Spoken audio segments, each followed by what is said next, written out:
Moving to Spain sounds like a dream, right? Sunny weather, affordable healthcare, and a higher quality of life.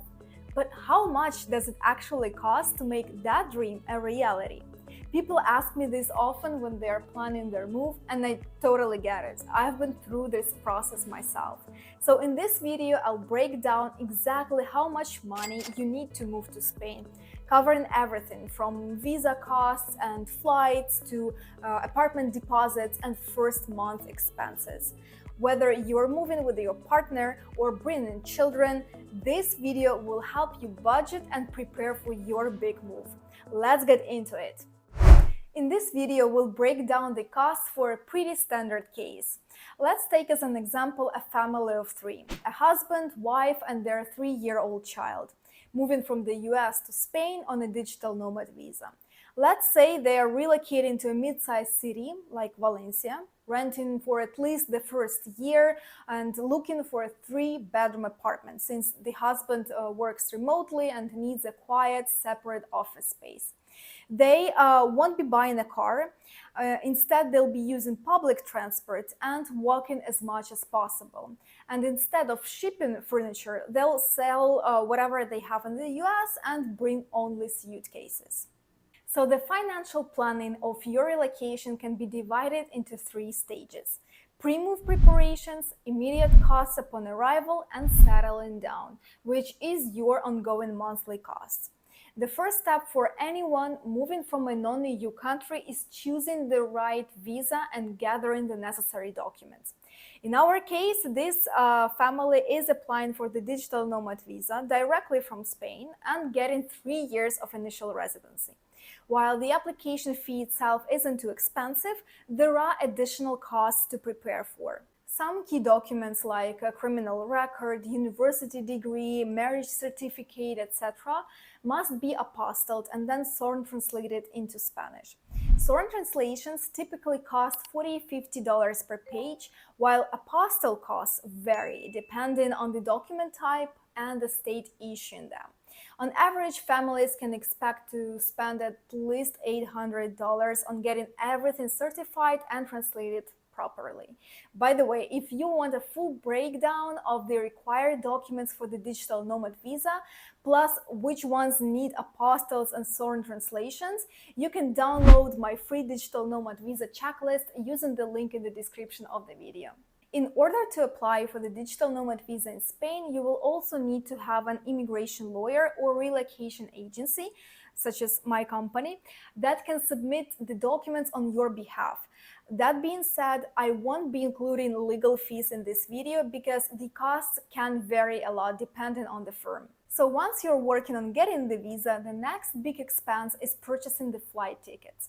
Let's get into Skyscanner website and check how much would it be to purchase flights for 3 family members. Let's say from New York to Madrid. So there is Air Europe for almost $1,400. However, it will be more once you start choosing the additional things like seats so that you can sit with your family all together or pay for extra luggage. Let's say it will come out to $2,000 with 2 extra checked luggages. Book the flights at least 2–3 months in advance to get the cheapest deals, and often it is cheaper to fly to Madrid directly than to Barcelona if Barcelona is not your final destination city. The next thing is to secure some kind of short-term rental while you're waiting for the visa resolution and checking out the city neighborhoods. My recommendation is to secure a short-term rental or a hotel 1–2 months prior to the departure date. Airbnb has become very expensive, so you can check out other alternative platforms like HomeSpace or Spot-A-Home. Secure also this short-term rental for at least the initial months. A 2-bedroom apartment will come out on average to around $1,800. Plus, there is usually a deposit of a few $100s. If you're moving during the summertime, prices for a short-term rental can be higher than in the off-season. So this is something to keep in mind as well. Since the family in our example is selling everything in the US, they will offset a part of the expenses. But this takes some time and energy, so make sure to start the process early. In fact, an actual client of ours had to postpone their moving dates as they didn't realize in the beginning how much work and stress is behind it. So start planning this beforehand so that it doesn't interfere with your work schedule. And if you have much more stuff and can't just move with suitcases, look into shipping your belongings. For a box up to 70 pounds, on average, it's $100. And if you need a shipping container to move your furniture, the cost is between $5,000 to $10,000, depending on the size of the container and additional moving services. So far, we are at $5,540 expenses with our preparation stage, and now let's see what are the actual expenses upon arrival. As soon as you get a visa resolution and an NIE number, it's a perfect time to start looking for a long-term apartment. Renting a 3-bedroom apartment not far from the city center in a mid-sized city can cost between $1,700 up to $2,500, depending if you are looking for something simple or more modern apartment in a close residential building with swimming pool, with a playground. So let's count a standard 3-bedroom apartment without additional amenities near the park and with an easy access to a public transport for around $2,000. When looking for rent in Spain, landlords or real estate agencies that represent the listings on the behalf of the landlords ask applicants to go through financial screening first. So have some documents prepared, such as your work contract, bank statements, or payslips to demonstrate your financial stability. Navigating rent in Spain for non-Spanish speaking foreigners can be a real challenge. Plus, the house market is hot and apartments are taken instantly. My recommendation is having a realtor or personal shopper who can help you secure a long-term apartment and negotiate better terms for you. Usually, you have to pay a monthly rent fee for this professional help, plus, you need to leave a 1 month deposit for the apartment. If the apartment is more on a higher end, then it's sometimes required to leave a 2 months deposit, so plan accordingly. So in our case, expenses upon arrival connected to securing long-term apartment are around $4,000. However, they can be higher if 2 months deposit is required. Once you are settled into your apartment, you'll have the regular ongoing costs to account for. Monthly grocery bill is around $700, $800 depending on your eating habits and if you cook at home. Once a week family meals at restaurants or cafes will come down to around $400 per month.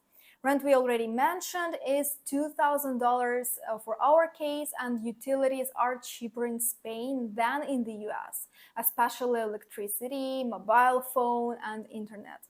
So all the utilities, counting the mobile phone and internet provider, will come up to around $300.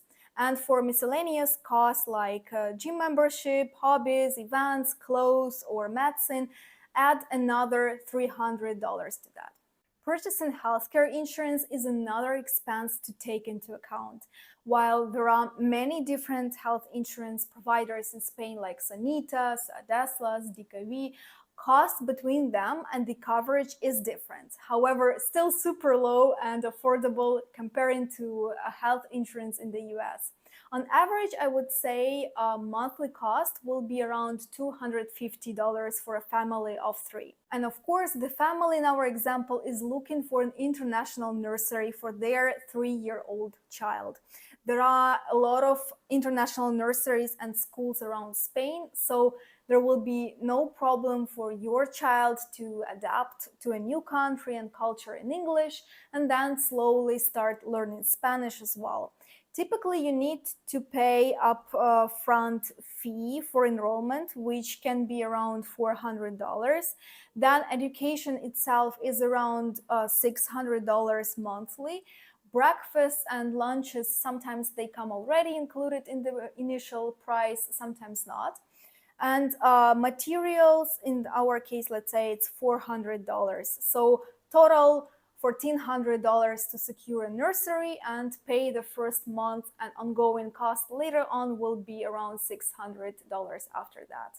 So ongoing monthly expenses come down in total to around $5,450, and the total cost for the family in our example comes out to $15,000. But of course, this varies depending on your unique situation and doesn't cover professional services or any unexpected costs.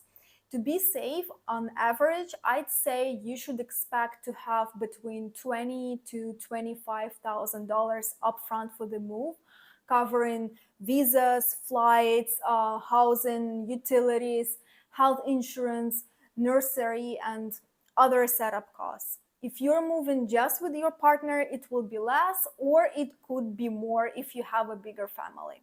When we moved to the US, we had to spend much more during all the moving process because of the tiresome long visa process for me. Apartments in the US always come without furniture, and you need a car just so that you can leave the house. And generally, the cost of everything is way higher. When we decided to move to Spain, yes, it wasn't easy, but way cheaper and less stressful. If you plan accordingly and prepare in advance, you will avoid unexpected costs and surprises.